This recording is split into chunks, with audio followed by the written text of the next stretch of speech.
ওই মায়ের কথা মনে যদি থাকে রে যুবক, ওই মায়ের কথা বলিয়া কে কাঁদাইছো?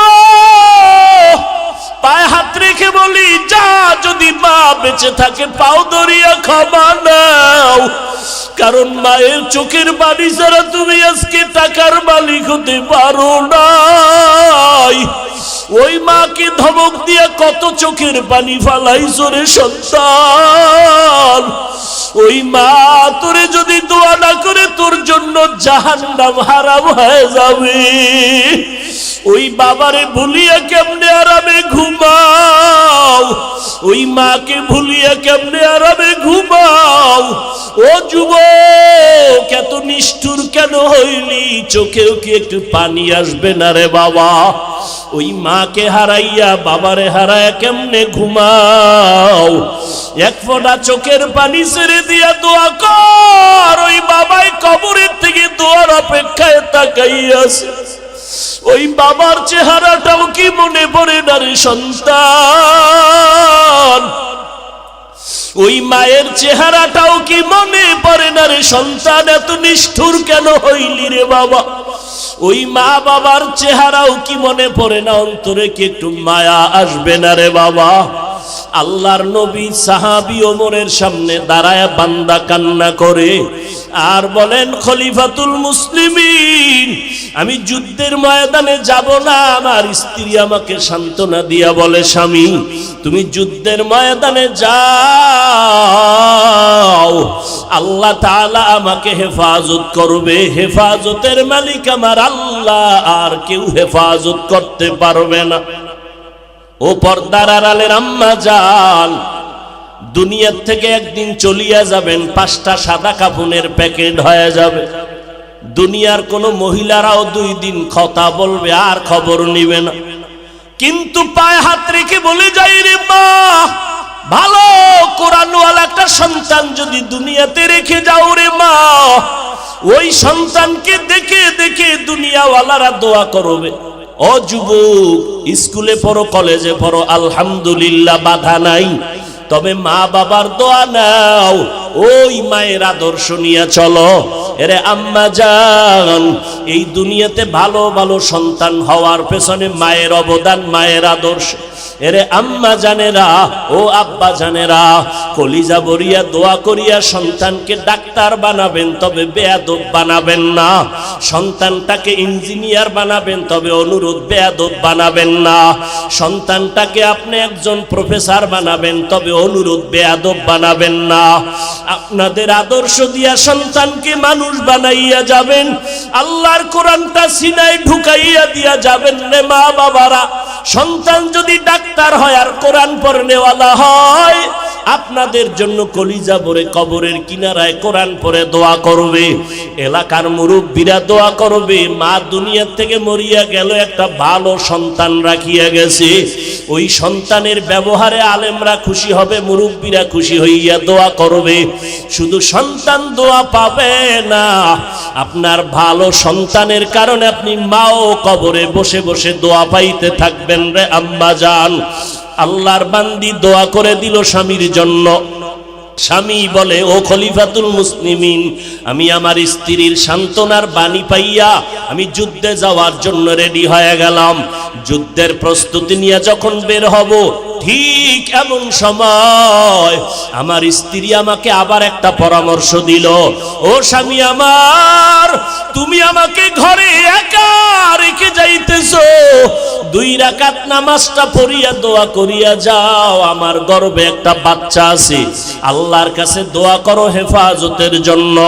খলিফাতুল মুসলিমিন ওমর, আমার স্ত্রী আমাকে পরামর্শ দেওয়া মাত্র আমি সুন্দর করিয়া ওযু বানাইয়া নামাজের মুসাল্লায় দাঁড়াইয়া নামাজ 2 রাকাত পড়িয়া মালিকের দরবারে হাত উঠাইয়া কান্না করে বললাম, ও আল্লাহ, আমার স্ত্রীর গর্ভে বাচ্চা, তুমি হেফাজত করিও, আমার স্ত্রীর বাচ্চাটারে তুমি হেফাজত করিও রে আল্লাহ। আমি তোমার রাস্তায় বের হয়ে গেলাম। দোয়াটা করিয়া যখন বের হয়ে গেলাম, আমার স্ত্রী দরজা বন্ধ করে দিল। আমি যুদ্ধের ময়দানে চললাম, আমার বাড়িতে পাহারাদার কেউ নাই, তবে একটু পার্শ্বে একটা ঘর আছে, আমার চাচাতো ভাইয়ের ঘর। আমি যুদ্ধ পরিচালনা করিয়া শাহাদাতের তামান্না নিয়ে গাজী হইয়া বাড়িতে রওয়ানা। দীর্ঘদিন যুদ্ধ চলার পরে বাড়ি কেমন যেন আমার শরীরের মধ্যে একটা কম্পন শুরু হয়ে গেল, আমার শরীর কেমন যেন বরফের মতো ঠান্ডা হয়ে গেল। ভাবতে পারলাম ঘরের মধ্যে কি না জানি ঘটনা হইতেছে। আমি আস্তে আস্তে কদম বাড়াইয়া ঘরের মধ্যে যখন ঢুকতে শুরু করলাম, বাড়ির আঙ্গিনা পাড়াইয়া ঘরের দরওয়াজায় গিয়া দাঁড়াইয়া দেখি আমার ঘরের দরওয়াজা বাহিরে তালা লাগানো। আমি বারবার সালাম দিলাম, ঘরওয়ালারা দরজা খুলো, আসসালামু আলাইকুম ইয়া আহলাল বাইত, ও ঘরওয়ালারা তোমাদের উপরে সালাম, কিন্তু ভেতর থেকে কোনো আওয়াজ নাই। এই আমি যখন চিৎকার দিলাম কেউ কি ঘরে নাই, হঠাৎ করে দেখি আমার চাচতো ভাই ঘর থেকে বের হয়ে গেল। আমার চাচতো ভাই আসতে না আসতে দেখি চাচতো ভাইয়ের চোখের কোঠায় পানি দেখা যায়। আমার চাচতো ভাইকে বললাম, কই আমার বিবি কই, তুই কেন কাঁদো? আমার চাচতো ভাই বলে, ভাইজান তোমার স্ত্রী তুমি যাওয়ার পর হঠাৎ করে অসুস্থ হয়ে মারা গেল। তাই নাকি? বলে হ্যাঁ, আমরা সাথে সাথে দাফন কাফনের ব্যবস্থা করেছি, ঘরের মধ্যে তালা লাগায় দিলাম। এরপরে কি হালাত? বলে এরপরে আর কোনো আওয়াজ নাই। এবার আল্লাহর বান্দা বলে, খলিফাতুল মুসলিমিন আমি নিজেরে কন্ট্রোল করতে পারতেছি না। সন্ধ্যা ঘনিয়ে আসলো, আমি বললাম, এ ভাই চল আমার স্ত্রীর কবরটা কোথায় দেখব। আমি আমার চাচতো ভাইকে সাথে নিয়া কবর দেখার জন্য যখন আমি হাঁটতেছি, বাড়ির পেছনে বাঁশবাগান, যখন আমি কবরের দিকে রাতের অন্ধকারে ঢুকতেছি সন্ধ্যার পরে, হঠাৎ যত আগাই ততই দেখি আলো। বাগানের ভিতরে এত সুন্দর আলো জ্বলতেছে, কিসের বাতি? ভাইটাকে জিগাইলাম, কোন বাতি লাগাইছো? কয় খোদার কসম কোন বাতি লাগাই নেই। ও আল্লাহর বান্দারা ভালো করে শুনো, এমন সন্তানের মা বাবা হইয়া কি লাভ হবে? যেই মা বাবারে সন্তান সালাম দিবে না, এমন সন্তানের মা বাবা হইয়া কি লাভ হবে?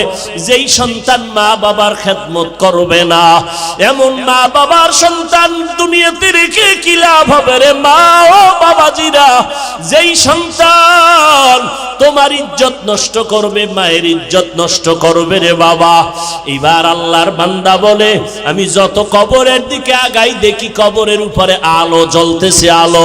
আলোটা দেখতেছি ডাইরেক্ট উপর দিকে গিয়া পুরা আসমানটা আলোকিত হয়ে গেল। আমি হঠাৎ কবরের কিনারায় গিয়া দাঁড়াইয়া দেখি কবরের ঠিক মধ্যখান থেকে একটা বাতি জ্বলতেছে, কিন্তু বাতিটার কোনো আকৃতিও খুঁজে পাই না, শুধু আলোই দেখতেছি। এবার চাচতো ভাইকে বললাম, এখানে আলো আসলো কোথা থেকে? বলে জানি না। যেদিন আমরা দাফন করিয়া গেলাম এর কয়েকদিন পর থেকেই দেখি কবর থেকে আলো জ্বলতেছে। এবার আমি চিন্তা করলাম আলোটা কেন জ্বলে, আমি কবরটার মাটি উঠাইয়া ভেতরে দেখব।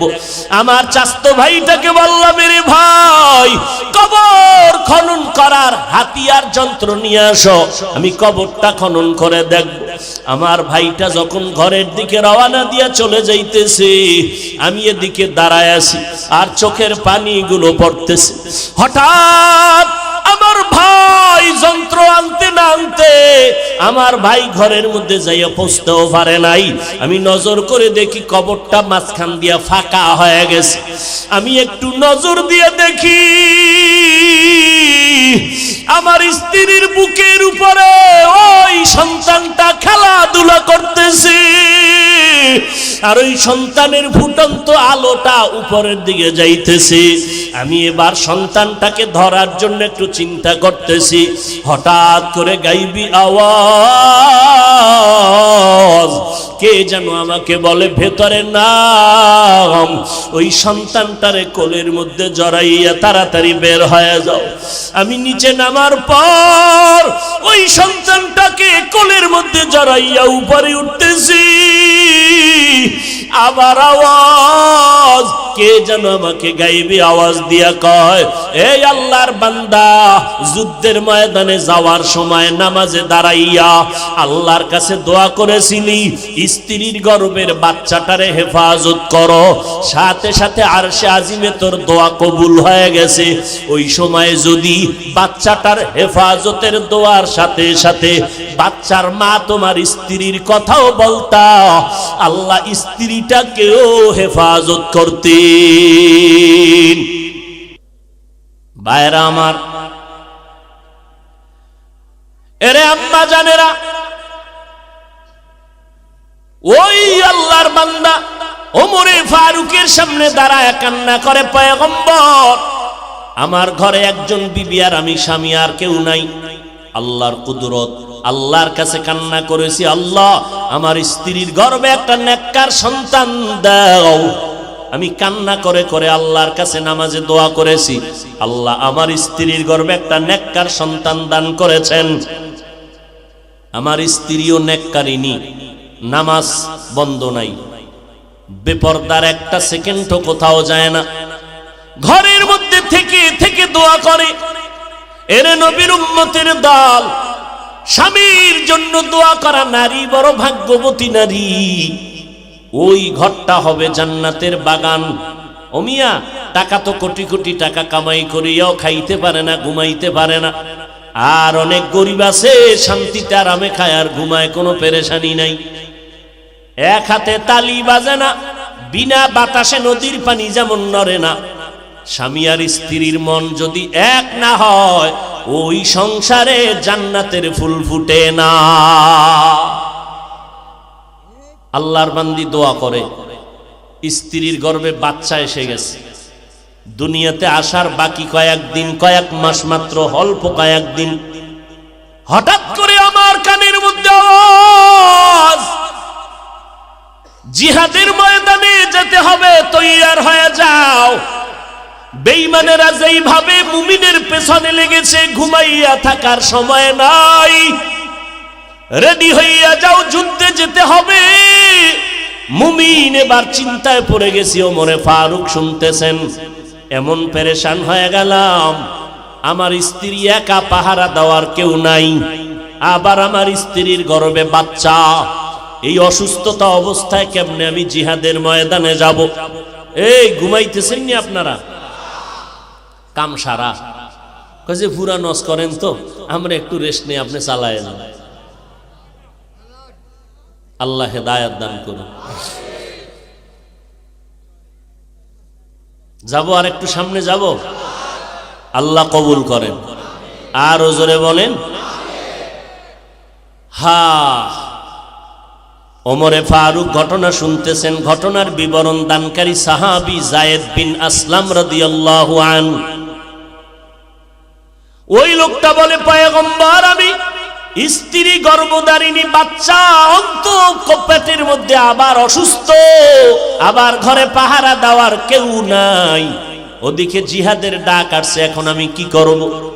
মনে মনে মোটামুটি রেডি হয়ে গেলাম, আমার স্ত্রীর হক আদায় করব, আমি যুদ্ধের ময়দানে যাব না, আমার স্ত্রীকে পাহারা দেওয়ার কেউ নাই। এইভাবে মোটামুটি একটু সিদ্ধান্ত নিব প্রায়। এমন এক সময় আমি বাড়ির মধ্যে গেলাম, আমার স্ত্রী আমার চিন্তিত মনটা দেখা আমাকে একটু জিজ্ঞাসা করলেন, স্বামী আমার এত পেরেশানি কেন হলেন? বলে, এই হালাত, যুদ্ধের ময়দানের ডাক এসে গেছে।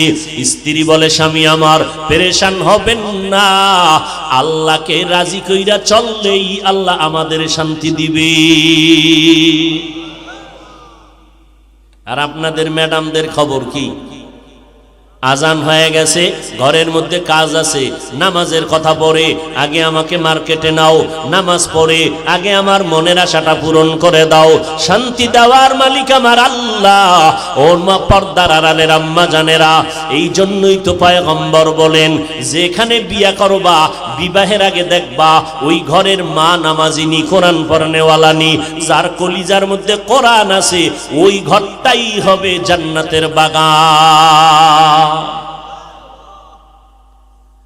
এরে নবীর উম্মতের দল, আল্লাহর এক বান্দি একটা বাচ্চা নিয়ে আসে ঘরের মধ্যে। সাহাবী পয়গম্বরের কলিজার সাহাবী যুদ্ধের ময়দানে হাজির, ছোট ভাঙ্গা ঘরে স্ত্রী সন্তান নিয়ে আছে, একটা ছোট্ট বাচ্চা নিয়ে যুদ্ধ চলতেছে, বাড়িতে আসবে ভাব। রাতের বেলা স্বামী যুদ্ধের ময়দান থেকে ঘরে আসছেন, নবীর সাহাবী, কলিজার সাহাবী। এদিকে যুদ্ধের থেকে বাড়িতে আসার আগেই আল্লাহর বান্দির সন্তান দুনিয়া থেকে বিদায় নিয়ে চলে গেল। আল্লাহর বান্দি এত সবেরা, বাচ্চাটারে সুন্দর মতো বিছানায় শোয়াই একটা কাপড় দিয়ে রাখছে, মনে হয় আরামে ঘুমায়। গভীর রাতে স্বামী ঘরের মধ্যে হাজির, স্ত্রী মনটা হাসি খুশি অবস্থায় দরজা খুলল। স্বামীরে বুঝতেও দেয় না যে আমার ঘরের মধ্যে কোনো দুর্ঘটনা, মুসিবত, কোনো পেরেশানি যেন বুঝতে না পারে। কারণ স্বামী বাইরে কষ্ট করে, খানা নাই, ঘুম নাই। কত স্বামী বাইরে কামাই করতে গিয়ে মানুষের কাছে ঝগড়া করে। আমার আম্মা জানেরা যদি বুঝতে পারতেন, তাহলে কোনো স্বামীর সাথে খারাপ আচরণ করতেন না। আল্লাহর বান্দি দরজা খুলে দিলেন, সালাম দিলেন, খানার আয়োজন। কথার মধ্যে আল্লাহর বান্দা সাহাবী বলে, এই আমার ছেলেটা কই রে? স্ত্রী মইরা গেছে, ও কয় না, কয় যে রেস্টে আছে, রেস্টে, আরামে আছে। ওই যে মারা গেছে, চাদর দিয়ে শোয়া রাখছে। স্বামী বুঝে ঘুমাইতেছে, তো ঘুমাক, ঘুম থেকে উঠবে সকালে, তখন সন্তানের সাথে কথা বলবো। আল্লাহর বান্দি এখনো জানাইতে পারে নাই, এখনো বলে না আমার সন্তান ইন্তেকাল হয়ে গেল। মনটাও খারাপ করিয়া স্ত্রীকে তাও বলেন, স্ত্রী মনটা খারাপ তাও দেখায় না, খুশি খুশি ভাব। কি পরিমাণ ধৈর্য থাকলেই তো সম্ভব। ছেলে মারা গেছে নিজে, আম্মা জানের কণ্ঠ শুনিয়া পুরা গ্রামের মানুষ সজাগ। পর্দা কই, সন্তান মরে গেছে চিৎকারের আওয়াজে। আর এই সাহাবীর স্ত্রী যেমন তেমন মহিলা, এবার স্বামীরে খানা টানা খাওয়ায় আরামে ঘুম পড়াইয়া দিল, নিজেও ঘুমাইল, স্বামীর সাথে আনন্দে কাটাইল। সকালবেলা দুজন উঠে ফজরের নামাজ পড়ল, নামাজের মুসাল্লায় বসিয়া এবার স্ত্রী কথাটা বলবেন, কেমনে বলবেন? স্বামীকে হাসি খুশি অবস্থায় বলে, স্বামী মনটা খারাপ না ভালো? কয় ভালো। একটু কথা বলি, বলেন। আচ্ছা, আপনার কাছে যদি কেউ কোনো মাল আমানত রাখে, আপনি রাখবেন নি? বলে রাখবো। আচ্ছা, যদি মালটা আমানত রাখার পরে ফেরত চায়, দিবেন নি? কয় দিব। কয় যদি ফেরত চাইয়া নিয়ে যায়, আপনার মনটা খারাপ লাগবে নি? কয় না, খারাপ লাগবে না। দেখছেন নি কারবার? এবার আল্লাহর বান্দি চোখের পানি ছেড়ে ডাক দিয়া কয়, স্বামী আমার, আল্লাহ তাআলা আমাদের একটা সন্তান দান করেছিলেন, আমাদেরকে আমানত। আল মালু আল বানুন জিনাতুল হায়াতিদ দুনিয়া, আল্লাহর দেওয়া আমানত। আল্লাহ তাআলা সন্তানটা গত রাত্রে নিয়ে গেছে। স্বামী বেচারা চোখের পানি ছেড়ে কাঁদে আর কয়, বিবি এটা কেমন কথা, সহ্য করা যায় না রে বিবি, ধৈর্যের বাঁধ ছিঁড়ে যাইতেছে। কই আমার সন্তান? বলে, আমি রাতের বেলা চাদর দিয়া ঘুম পাড়ায় রেখেছি, এখনো সেই চাদরে আবৃত আছে। আমি আপনাকে পেরেশানি দেই নাই, আপনি রাতের বেলা ঘুমাইতে পারবেন। আপনি যুদ্ধের ময়দানে কত কষ্ট করেছেন, আপনি যদি সন্তানের ইন্তেকালের খবর পান, আপনার ঘুম হবে না, অসুস্থ হয়ে যাবে। আল্লাহর দেওয়া আমানত আল্লাহ সময় মতো নিয়েছেন, আপনি মনে কষ্ট নিবেন না। সাহাবী কান্না করে, বিবি আমি সন্তানের জন্য কাঁদি না, আমি আল্লাহর দরবারে শুকর আদায় করি আর কাঁদি। তুমি কেমন আমার বিবি?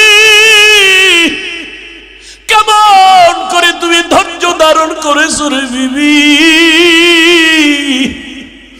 একটা সন্তানের লালন পালন করতে মা ঘুমাইতে পারে না, খানা খাইতে পারে না, জীবনের সব কিছু বিসর্জন দিয়ে দেয় মা সন্তানের জন্য। ওই সন্তান যদি মাকে মা বলে ডাক না দেয়, মায়ের কলিজাটা ঠান্ডা হয় না। আব্বা জানের কিনারায় মা রাতের বেলা ঘুমায় ঘুমায় কান্না করে। আব্বা জান বলে, বিবি কেন কাঁদো? বলে, একটা সপ্তাহ হয়ে গেছে এ সন্তান আমারে মা বলে ডাক দেয় না। কেন ডাক দেয় না? বলে, আমি একটু রাগ করেছিলাম, সন্তান অভিমান করে আমারে মা বলে না। আমার বাবা বলে, বিবি তুমি কষ্ট পেও না, তুমি টাইম মতো খানা খাওয়ার ঘুমাও, সন্তান বুঝে আসবে, ক্ষমা চাইয়া তোমারে মা বলে ডাকবে। মা ডেকে বলে, স্বামী আমার, তোমারে বুঝাইতে পারি না, আমি যতবার খানার প্লেটটা সামনে নেই একটা লোকমা আমার মুখে দিয়া ভেতরে যায়। আমি যতবার বিছানায় বালিশে শুয়া চেষ্টা করি ঘুমানোর জন্য, আমার চোখে ঘুম আসে না। কারণ আমার খানার থেকে, ঘুমের থেকে সন্তানের মা কথা এত শান্তি পায়। সন্তান যখন কলিজা ভরে মুখ দিয়ে একটা মা বলে ডাক দেয়, আমি মায়ের কলিজা ঠান্ডা হয়ে যায়। আজকে একটা সপ্তাহ হয়ে গেল আমার সন্তান আমাকে মা বলে ডাক দেয় না। আমি সহ্য করতে পারি না রে স্বামী। কই আমার গোসল, কই আমার খানা, কই ঘুম? ও নাজিরপুরের সন্তানেরা, কই মাকে হারাইছো, কই বাবারে হারাইছো? যেই বাবা তোমারে এমন একটা রাত্র নাই টেলিফোন করিয়া খবর নিত। যতবার তুমি যেখানেই থাকতা, বাবায় রাতের বেলা টেলিফোন করে খবর নিত, বাবা কই, কখন ঘুমাবি, কখন খানা খাবি? বাবা তোর ঘুম না আসলে আমি বাবা সহ্য করতে পারি না। তোমার বিপদের খবর পাইলে বাবায় পাগলের মতো হয়ে যাইত। ও আল্লাহর বান্দার, আজকে এখানে হাজির হয়েছো, মোনাজাতের পরে অনেকে ঘরের দরজায় গিয়া দেখবা মা তোমার অপেক্ষা করে, বাবা অপেক্ষা করে। আবার একদল সন্তান এখানে আছে যাদের বাবাও নাই, মাও নাই। ঈদের নামাজ পড়ে একটা যুবক কবরের কিনারায় দাঁড়াইয়া দাঁড়াইয়া কান্না করে। এরে যুবক কেন কাঁদো? বলে, গত ঈদের নামাজে যখন আমি রওনা দিলাম, ঈদের নামাজে যাইতে পোশাকটা পরিয়া ঘর থেকে বের হওয়ার সময় আমার মায়ের কাছে দাঁড়াইল। আমার মা আমার মাথায় হাত দিয়া কলিজা ভরে দোয়া করে দিলেন। আমার বাবারে হাতটা ধইরা সাথে নিয়ে ঈদের নামাজ এক জায়গায় দাঁড়াইয়া আদায় করেছে। আজ যখন আমি ঈদের নামাজের জন্য ঘর থেকে বের হইতেছিলাম, আমি হঠাৎ করিয়া মায়ের দোয়ার কথা মনে পড়ে মায়ের বিছানার দিকে নজর পড়ে গেল। তাকায় দেখি বিছানা খালি, আমার মা বিছানায় নাই। নামাজের মুসল্লায় দাঁড়াইয়া দেখি আমার ডান পাশে আমার বাবাই কই? আমার বাবাই তো আমার পাশে আজকে দাঁড়াইলো না। কই আমি আজ এতিমের মতো হয়ে গেলাম। কে আমার একটু মাথায় হাত দিয়ে দোয়া দিবে রে যুবক? ও যুবকেরা, ওই মা বাবার দোয়া ছাড়া তুমি পরীক্ষায় ভালো নাম্বার পাও নাই। ওই মা বাবার চোখের বাড়ি আর দোয়া ছাড়া আমি হাফিজুর রহমান চেয়ারে বসতে পারি নাই। ওই মা বাবার চোখের বাড়ি আর দোয়া ছাড়া তুমি মাওলানা মুফতি হইতে পারো না রে যুবক। ওই মা বাবার দোয়া ছাড়া তুমি টাকার মালিক, বাড়ি গাড়ির মালিক, সম্মানের চেয়ারের মালিক হতে পারো নাই।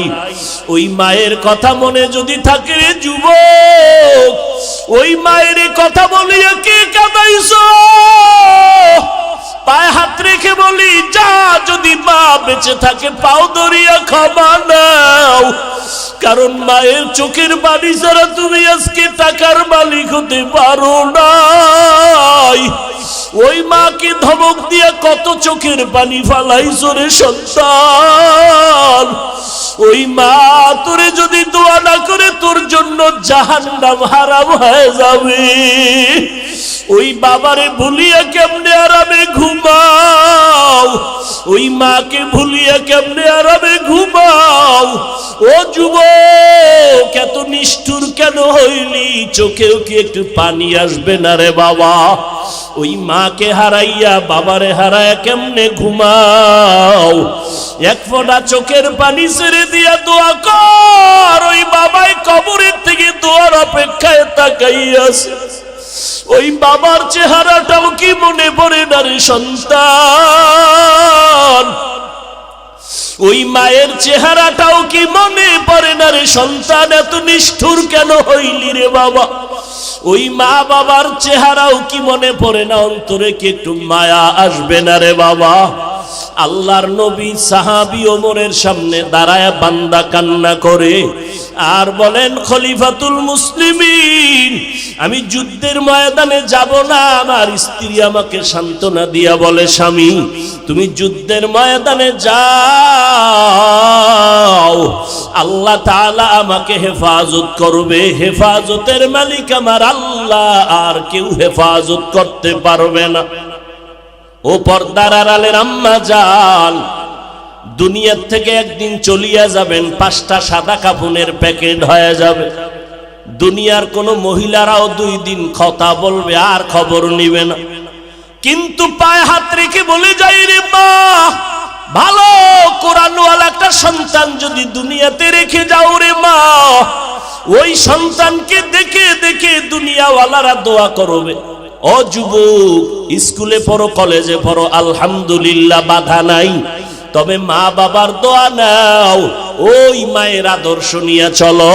এরে আম্মা জান, এই দুনিয়াতে ভালো ভালো সন্তান হওয়ার পেছনে মায়ের অবদান, মায়ের আদর্শ।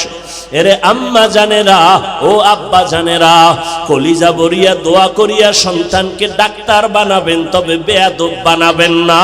সন্তানটাকে ইঞ্জিনিয়ার বানাবেন, তবে অনুরোধ বেয়াদব বানাবেন না। সন্তানটাকে আপনি একজন প্রফেসর বানাবেন, তবে অনুরোধ বেয়াদব বানাবেন না। আপনাদের আদর্শ দিয়া সন্তানকে মানুষ বানাইয়া যাবেন, আল্লাহর কোরআনটা সিনায় ঢুকাইয়া দিয়া যাবেন রে মা বাবারা। সন্তান যদি ডাক্তার হয় আর কোরআন পড়নেওয়ালা হয়, আপনাদের জন্য কলিজা ভরে কবরের কিনারায় কোরআন পড়ে দোয়া করবে, এলাকার মুরব্বীরা দোয়া করবে। মা দুনিয়া থেকে মরিয়া গেল, একটা ভালো সন্তান রাখিয়া গেছে, ওই সন্তানের ব্যবহারে আলেমরা খুশি হবে, মুরব্বীরা খুশি হইয়া দোয়া করবে। শুধু সন্তান দোয়া পাবে না, আপনার ভালো সন্তানের কারণে আপনি মাও কবরে বসে বসে দোয়া পাইতে থাকবেন রে আম্মা জান। আল্লাহর বান্দি দোয়া করে দিল স্বামীর জন্য। স্বামী বলে, ও খলিফাতুল মুসলিমিন, আমি আমার স্ত্রীর সান্ত্বনার বাণী পাইয়া আমি যুদ্ধে যাওয়ার জন্য রেডি হয়ে গেলাম। যুদ্ধের প্রস্তুতি নিয়ে যখন বের হব, ঠিক এমন সময় আমার স্ত্রী আমাকে আবার একটা পরামর্শ দিল, ও স্বামী আমার, তুমি আমাকে ঘরে একা রেখে যাইতেছো, 2 রাকাত নামাজটা পড়িয়া দোয়া করিয়া যাও, আমার গর্ভে একটা বাচ্চা আছে, আল্লাহর কাছে দোয়া করো হেফাজতের জন্য। খলিফাতুল মুসলিমিন ওমর, আমার স্ত্রী আমাকে পরামর্শ দেওয়া মাত্র আমি সুন্দর করিয়া ওযু বানাইয়া নামাজের মুসাল্লায় দাঁড়াইয়া নামাজ 2 রাকাত পড়িয়া মালিকের দরবারে হাত উঠাইয়া কান্না করে বললাম, ও আল্লাহ, আমার স্ত্রীর গর্ভে বাচ্চা, তুমি হেফাজত করিও, আমার স্ত্রীর বাচ্চাটারে তুমি হেফাজত করিও রে আল্লাহ। আমি তোমার রাস্তায় বের হয়ে গেলাম। দোয়াটা করিয়া যখন বের হয়ে গেলাম, আমার স্ত্রী দরজা বন্ধ করে দিল। আমি যুদ্ধের ময়দানে চললাম। আমার বাড়িতে পাহারাদার কেউ নাই, তবে একটু পার্শ্বে একটা ঘর আছে, আমার চাচাতো ভাইয়ের ঘর। আমি যুদ্ধ পরিচালনা করিয়া শাহাদাতের তামান্না নিয়ে গাজী হইয়া বাড়িতে রওয়ানা। দীর্ঘদিন যুদ্ধ চলার পরে বাড়ি কেমন যেন আমার শরীরের মধ্যে একটা কম্পন শুরু হয়ে গেল, আমার শরীর কেমন যেন বরফের মতো ঠান্ডা হয়ে গেল। ভাবতে পারলাম ঘরের মধ্যে কি না জানি ঘটনা হইতেছে। আমি আস্তে আস্তে কদম বাড়াইয়া ঘরের মধ্যে যখন ঢুকতে শুরু করলাম, বাড়ির আঙ্গিনা পাড়াইয়া ঘরের দরওয়াজায় গিয়া দাঁড়াইয়া দেখি আমার ঘরের দরওয়াজা বাহিরে তালা লাগানো। আমি বারবার সালাম দিলাম, ঘরওয়ালারা দরজা খুলো, আসসালামু আলাইকুম ইয়া আহলাল বাইত, ও ঘরওয়ালারা তোমাদের উপরে সালাম, কিন্তু ভেতর থেকে কোনো আওয়াজ নাই। এই আমি যখন চিৎকার দিলাম কেউ কি ঘরে নাই, হঠাৎ করে দেখি আমার চাচতো ভাই ঘর থেকে বের হয়ে গেল। আমার চাচতো ভাই আসতে না আসতে দেখি চাচতো ভাইয়ের চোখের কোঠায় পানি দেখা যায়। আমার চাচতো ভাইকে বললাম, কই আমার বিবি কই, তুই কেন কাঁদো? আমার চাচতো ভাই বলে, ভাই জান, তোমার স্ত্রী তুমি যাওয়ার পর হঠাৎ করে অসুস্থ হয়ে মারা গেল। তাই নাকি? বলে হ্যাঁ, আমরা সাথে সাথে দাফন কাফনের ব্যবস্থা করেছি, ঘরের মধ্যে তালা লাগায় দিলাম। এরপরে কি হালাত? বলে এরপরে আর কোনো আওয়াজ নাই। এবার আল্লাহর বান্দা বলে, খলিফাতুল মুসলিমিন, আমি নিজেরে কন্ট্রোল করতে পারতেছি না। সন্ধ্যা ঘনিয়ে আসলো, আমি বললাম, এ ভাই চল আমার স্ত্রীর কবরটা কোথায় দেখব। আমি আমার চাচতো ভাইকে সাথে নিয়া কবর দেখার জন্য যখন আমি হাঁটতেছি, বাড়ির পেছনে বাঁশবাগান, যখন আমি কবরের দিকে রাতের অন্ধকারে ঢুকতেছি সন্ধ্যার পরে, হঠাৎ যত আগাই ততই দেখি আলো। বাগানের ভিতরে এত সুন্দর আলো জ্বলতেছে, কিসের বাতি? ভাইটাকে জিগাইলাম, কোনো বাতি লাগাইছো? কয় খোদার কসম কোনো বাতি লাগাই নেই। ও আল্লাহর বান্দারা ভালো করে শুনো, এমন সন্তানের মা বাবা হইয়া কি লাভ হবে? যেই মা বাবারে সন্তান সালাম দিবে না, এমন সন্তানের মা বাবা হইয়া কি লাভ হবে?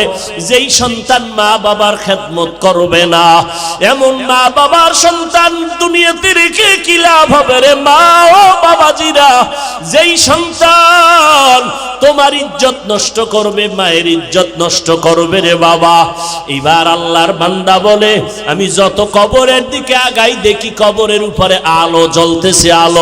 আলোটা দেখতেছি ডাইরেক্ট উপর দিকে গিয়া পুরা আসমানটা আলোকিত হয়ে গেল।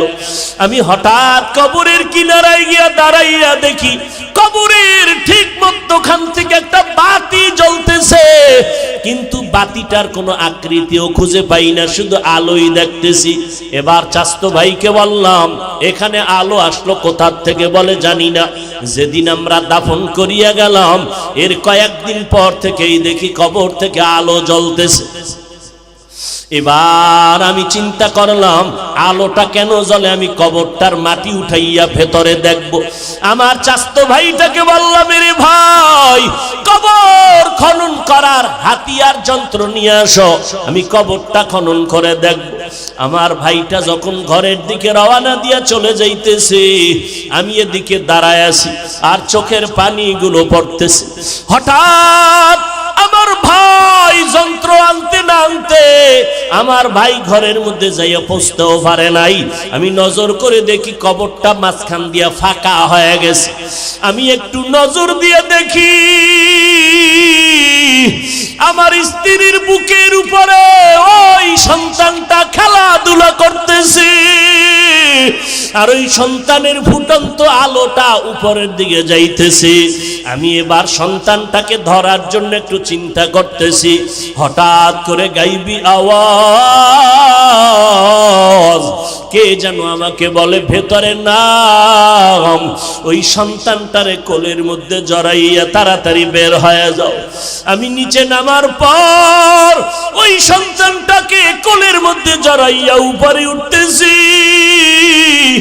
আবার আওয়াজ কে যেন আমাকে গাইবি আওয়াজ দিয়া কয়, এই আল্লাহর বান্দা, যুদ্ধের ময়দানে যাওয়ার সময় নামাজে দাঁড়াইয়া আল্লাহর কাছে দোয়া করেছিলি, স্ত্রীর গর্ভের বাচ্চাটারে হেফাজত করো, সাথে সাথে আরশে আজিমে তোর দোয়া কবুল হয়ে গেছে।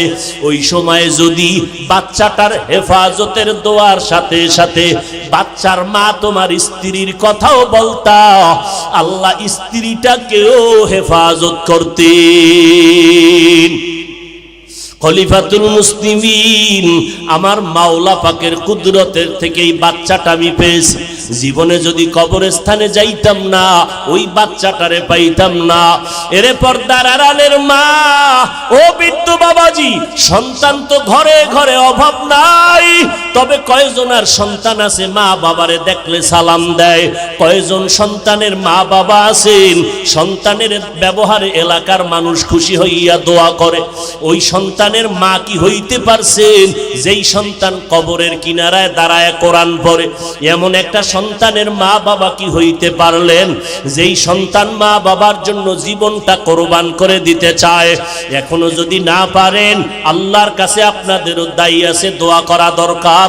চোখের পানি ছেড়ে আল্লাহ কি বলেন, আল্লাহ এমন সন্তান দিও না যেই সন্তানের কারণে মা বাবার ইজ্জত নষ্ট হবে। ও আল্লাহ, আমার সন্তান ডাক্তার হবে আলহামদুলিল্লাহ, ইঞ্জিনিয়ার হবে আলহামদুলিল্লাহ, তবে আল্লাহ তোমারে যেন ভুলিয়া না যায়। ও আল্লাহ, তুমি আমারে এমন সন্তানের মা বাবা বানাও, আমার সন্তান যেন কবরের কিনারায় গিয়া দোয়া করে, আমার সন্তান যেন জানাজার ইমামতি করতে পারে, আমার সন্তানের লেখাপড়ার আদব দেখিয়া যেন শিক্ষকরা দোয়া করে, আমার সন্তানের আচরণে যেন এলাকার মুরব্বীরা দোয়া করে, আমার সন্তানের আচরণে যেন এলাকার আলেমরা দোয়া করে। এমন একটা সন্তানের জন্য যদি কান্না করে দোয়া করে, রে মা এখনো সময় আছে, চোখের পানি ছেড়ে আল্লাহর কাছে বলতে থাকো। আমার আল্লাহ বলে, বান্দা পেছনে অপরাধ করেছো, আজকে তুমি মা বাবার আদর্শ দুর্বল হওয়ার কারণে সন্তান আদর্শ দুর্বল হতে চলছে। আল্লাহর কাছে চোখের পানি ছাড়িয়া দোয়া করতে থাকো, আল্লাহর কাছে চোখের পানি ছেড়ে তওবা করো। ও যুবকেরা, এখনো সময় আছে, তওবা করে নাও, মা বাবার দোয়া নিয়ে সামনে আগাও। তোমার মতো যুবক স্কুল কলেজে পড়িয়াও নামাজ ছাড়ে না, নদীর মধ্যে মাছ ধরে নামাজ ছাড়ে না, রাস্তায় গাড়ি চালায় নামাজ বাদ দেয় না। বলো বাবা, তুমি কেন নামাজ পড়তে পারবা না? আল্লাহর কাছে তওবা করে চোখের পানি ছেড়ে কান্না করো। গুনার কারণে তোমার চোখটা পানি মুক্ত, দিলটা পাথর, এ কারণে তোমার কান্না আসে না। কয়দিন আর বাহাদুরি করবি রে যুবক? চোখের সামনে দেখতে দেখতে কত যুবকের হারায় ফেললাম। এখনো সময় আছে, তওবা করে নাও। স্কুল কলেজে পড়ো, যাই করো, নামাজটা বাদ দিবা না রে বাবা। পেছনের গুনাহ করিয়া থাকলে এখনই তওবা করে নাও। মনে মনে আমার আল্লাহকে ডাকো, আল্লাহ তুমি আমাকে আদর্শ যুবক বানায় দাও, কোরআন পড়ার তৌফিক দান করো, নবীর সুন্নাত অনুযায়ী চলবো, মা বাবার দোয়া নিয়ে বেয়াদবি করব না, উলামায়ে কেরামের দোয়া নিয়ে চলবো, নবীর সুন্নতের আমল করব, আর নামাজ ছাড়বো না, বেপরদায় চলবো না, মা বাবার বিরোধিতা করব না, উলামায়ে কেরামের বিরুদ্ধাচরণ করব না, নবীর তরিকায় দাড়িটা লম্বা করব, মিথ্যা কথা বলবো না, গালি দিব না, গীবত শেখায়াত করব না। কোন দিন মরণ হবে জানা নাই। আল্লাহর দরবারে খাঁটি নিয়তে তওবা করো, মরিয়া গেল আর গুনাহ করবা না। হায়াতের মালিক আল্লাহ, ইজ্জতের মালিক আল্লাহ। ওই আল্লাহর মোহাব্বত নিয়া খাঁটি অন্তরে যদি তওবা করার নিয়ত হয়, ও পর্দার আড়ালের আম্মা জান বোনেরা, নিজের সতীত্বকে ধরিয়া আল্লাহর কাছে চরিত্র হেফাজতের দোয়া করো রে বোনেরা। স্কুলে পড়ো, তোমার মতো বোন এখনো কলেজে পড়ুয়া, নামাজ পড়নেওয়ালার অভাব নাই। ও পর্দার আড়ালের আম্মা জান, সন্তানের হক আদায় করিয়া নামাজি বানায়া যান। আপনি মরিয়া গেল, আপনার কবরে সওয়াব পৌঁছতে থাকবে। আজকে জীবনটা সুন্দর করার সময় আল্লাহর কাছে 2 ফোঁটা চোখের পানি ছেড়ে তওবা করেন আর আল্লাহকে বলেন, আল্লাহ এই ময়দানে এই মাইকের আওয়াজ যত দূর যায় আমরা যারা হাজির আছি আমাদের মতো গুনাহগার কেউ নাই, গুনার কারণে চোখে পানি আসে না, দিলটা পাথরের মতো শক্ত। আল্লাহর কাছে কাঁদেন আর বলেন, আল্লাহ গুনাহমুক্ত কলিজা দাও, কলব দান করো, আর নামাজ ছাড়বো না, বেপরদায় চলবো না, মা বাবারে কষ্ট দিব না, নিজের চরিত্র আর নষ্ট করব না, ওলামায়ে কেরামের পরামর্শ নিয়ে নেক আমল করব, জবানের দ্বারা গালি দিব না, গীবত করব না। আল্লাহর কাছে তওবা করার যদি নিয়ত হয়, মুনাফিকি যদি না থাকে, খাঁটি তওবার নিয়তে 2টো হাত আমার আল্লাহকে দেখায়া দাও। আয় আল্লাহ সবার হাতগুলো কবুল করে নেন। আয় আল্লাহ তওবাওয়ালা জিন্দেগি দান করেন। আয় আল্লাহ কারো হাত খালি ফিরাইয়া দিয়েন না রে মালিক, মেহেরবানি করে আমাদের মাফ করে দেন। আয় আল্লাহ মরণ পর্যন্ত সুন্নত অনুযায়ী চলার তৌফিক দান করেন। আয় আল্লাহ সবার হাত আপনি নবীজির মহব্বতে কবুল করে নেন, আমিন। আলহামদুলিল্লাহি রাব্বিল আলামিন, والصلاة والسلام على سيد الأنبياء والمرسلين وعلى آله وأصحابه أجمعين يا أرحم الراحمين يا أرحم الراحمين يا أرحم الراحمين رب ارحمهما كما ربياني صغيرا बता हमको तेरे राह किस तरफ है, तेरे राह पर चला हमको खुदाया, बेगुनाह ना गुज़श्त बरमा साआते, बाहुज़ूरे दिल न करदम ताअते, या इलाही मुझसे मुझको दूर कर, ताकि देखो मुझ में तुझको एक नज़र। रब्बना ज़लमना अनफुसना व इन लम तग़फिर लना व तरहमना लनकूनन्न मिनल खासिरीन। रब्बना आतिना फिद दुनिया हसनतन व फिल आखिरति हसना व क़िना अज़ाबन नार। اللهم إنك عفو كريم تحب العفو فاعف عنا. اللهم إنا نسألك رضاك والجنة ونعوذ بك من سخطك والنار. اللهم إنا نعوذ بك من البرص والجنون والجذام وسيء الأسقام. وداير মালিক কুদরতের নজর দিয়া দেখেন, জানি না মাইকের আওয়াজ পেয়ে কত মা বোনেরা আপনার দরজায় হাত তুলেছে, জানি না কত উলামায়ে কেরাম হাত তুলেছে, কত ছাত্র ভাই যুবকেরা হাত তুলেছে।